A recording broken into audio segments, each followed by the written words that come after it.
Cup Series. Truex says in the final caution caused by Christopher Bell, we should have a company policy that says when one of your teammates is leading, don't crash by yourself. And I certainly hope that's a joke. Spot on, spot off, Freddie. The problem is it's not a joke. It's not a joke. It's not even a joke at all. No, he's not joking. He's not joking, and it seems irrational and unnecessary. Like, obviously he doesn't know what happened, and there's two situations that come about. If I could side with Martin if Christopher drove in there and spun somebody out. Yeah. You know what I mean? If he just drove in the corner, run somebody over and spun him out and caused the caution, yes, you'd be pissed at your teammate. Like, you stupid idiot. Like, now I got to have a restart. I got to battle this guy. But Christopher's got a very fast race car. He's trying to come back to the pack. He had a loose wheel. Had to come back in. He's trying to fight back from that all day. And he just goes into turn 3 and oversteps it just a little bit and just kind of gets the bounce in and loses it and backs into the fence.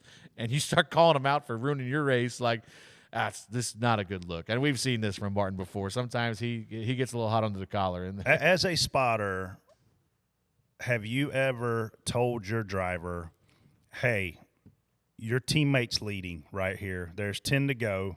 Have you ever tried to make your driver – because I have. I mean, obviously, Elliott Sadler, Dale Jarrett, Clint Boyer had a lot of teammates that were competing for wins at Stewart Haas and Michael Waltrip Racing back in the day. Like, I've made my driver aware, maybe you don't want to go to the edge right here. I see you out there hustling. I see you over driving it. Maybe for the company, like, maybe you shouldn't be doing this. So this is an error on Christopher Bell's part. And luckily for – Joe Gibbs Racing and Martin Truex Jr., it didn't cost him the win. But Martin means what he's saying. Oh, yeah. He's pissed right there. Yeah, he's pissed. I'm sure knowing James, he's probably fueling it like, he's just spun out. But I think, Brett, you've said it on the podcast before. Although they're a team, they're also not really because they're competing against each other for a win. So, I mean, Christopher's doing all he can, right, to get to that next position. He is, but you don't want to screw – well, you don't want to have to sit in that Tuesday debrief with Joe Gibbs looking at you like, you dumbass, we were going to win the race till you wreck running by yourself. It's easier to swallow the wreck if he is racing somebody. And look, we've heard about these cars. Well, I mean, he was racing somebody. Yeah. There was cars all over. There was cars. but we hear about these cars all the time. Like, once they step out, you're already wrecking. Yeah. Tyler Reddick proves that theory pretty wrong. I see him making saves every week on TV. You're like, wow, what a save, Tyler Reddick. I mean, if you went through and said, this guy, who has the most saves this year, I'm willing to bet you it's Tyler Reddick. I'm sure, yeah. There's a couple times I've been reading the door number on that one. Listen, it's hard racing. It is what it is. But Truex is not kidding. I don't know. And in his mind, the problem is he thought this and he pressed the button and told everybody this. He's 43 years old. I mean, he's been in just about every scenario in a race car that you can be in, and he knows he's dominated this race, and he doesn't want to lose it because a teammate did something stupid. And let me tell you something. I'm glad it didn't happen because the race played out great for us, and we got a good finish. But coming to 2 to go off of 4, the 54-pound of defense. Yeah. I think somebody got into each other on the bottom and ran them up into him. Could you imagine if he just got done saying this, and then the next caution is Gibbs? And it's Ty. What are you gonna do? I don't think you're gonna call him out. Yeah. Well, but I thought that it's funny. It is what it is. But I don't think obviously Christopher obviously didn't intend to ruin Martin's race. But to Brett's point, I guess you could try to back her down a little bit. But you're not going to. You're not going to.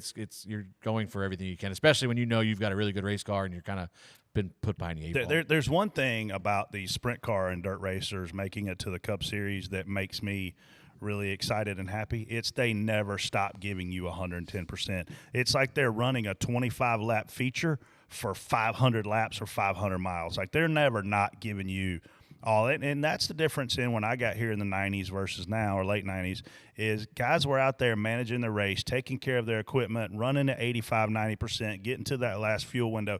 You can't do that anymore. These guys they're balls to the wall from the drop of the rag. Well, more topics on Truex, and he says this after the race: it is feeling like a championship year. Brett.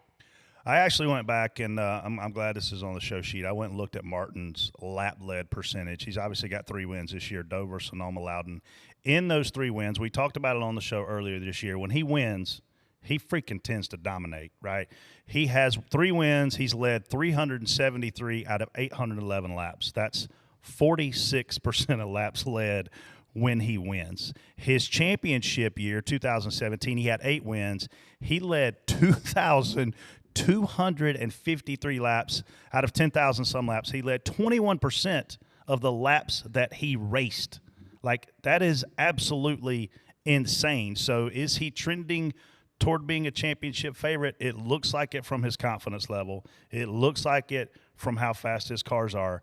And most importantly, it looks like it from a dominant fashion of how he wins these races. Yeah. I mean, you go back and look, and I was looking at it this morning.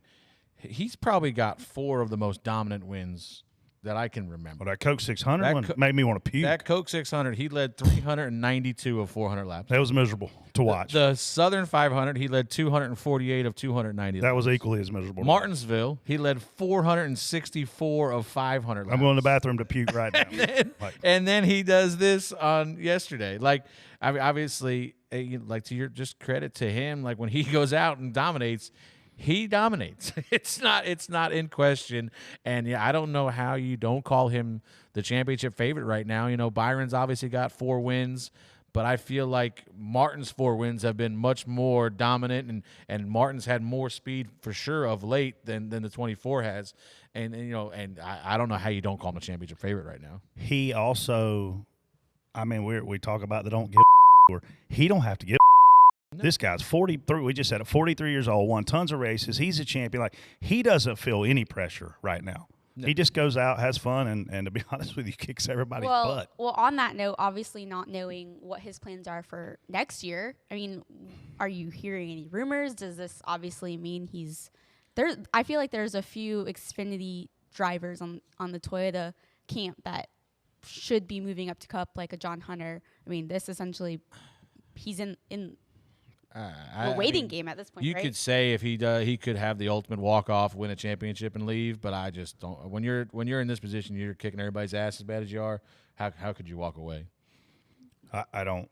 I mean, I know what kind of money that they can come back and make as a champion. Not that Martin Truex needs money. You know, I don't want it to be about that. But I'm sure he doesn't. I mean, if you could come back and make 7 figures, 8 figures, I mean, whatever the numbers are, and be the reigning champion. And I don't know. I personally, and I mean, this is me playing fan, I personally don't want to see Martin Truex retire right now. I think he's awesome for the sport. I think he's a personality a lot of people can relate to. He's a fisherman. He's a hunter. He aligns well with Bass Pro Shops. And, I mean, he's one of the last guys that are left that maybe I feel like is a man's man out there. I mean, there's some younger guys like a Jeb Burton. I mean, he's a man's man. He grew up in the woods with his daddy, and they chasing snakes and all that other crazy they do up there in Virginia. But there's not a lot of guys like Martin Truex left around here, and I appreciate that. But at the same time, I mean, to Casey's point, you know, John Hunter's coming. Sammy Smith's coming. And you're going to have to make room for them guys somewhere or they're going to leave. Yeah. Somebody's going to hire them. And we saw this with Toyota in the past. You know, like they have a pipeline of drivers coming up, and there's only so many. I mean, obviously you have the option now maybe of a 2311 or Legacy now coming to Toyota. But in the past, you know, you lost guys to you know, the fact that you only had 4 Cup rides. And so, yeah, there's got to be a place for him to go. And John Hunter, he's ready now. He was ready when he ran Cup, you know, whatever it was, 3 or 4 years ago. He did well in that 38 car. So I think he's that, just proving his worth again. Yeah, I mean, I think it's a great problem for Toyota to have, right? Like, they obviously have some incredible drivers that they brought to this level, such as a Christopher. I mean, you see where he is right now. Like, I just wonder maybe when it comes to Legacy or another team, you know, what it looks like for this is exactly great point. This is exactly why Toyota needed a Legacy Motor Club added, because it gives them more seats. Obviously, they've got 2 highly capable drivers, in my opinion. Noah's having a god-awful year, man.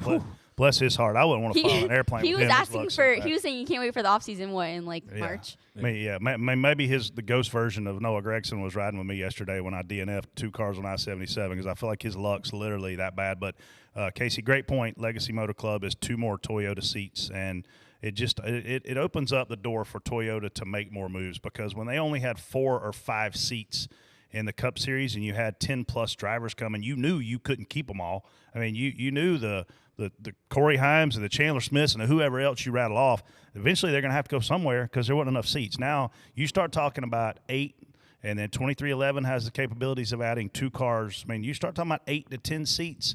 That's now a third of the series from a franchise standpoint. You can dominate with that many cars. Yeah.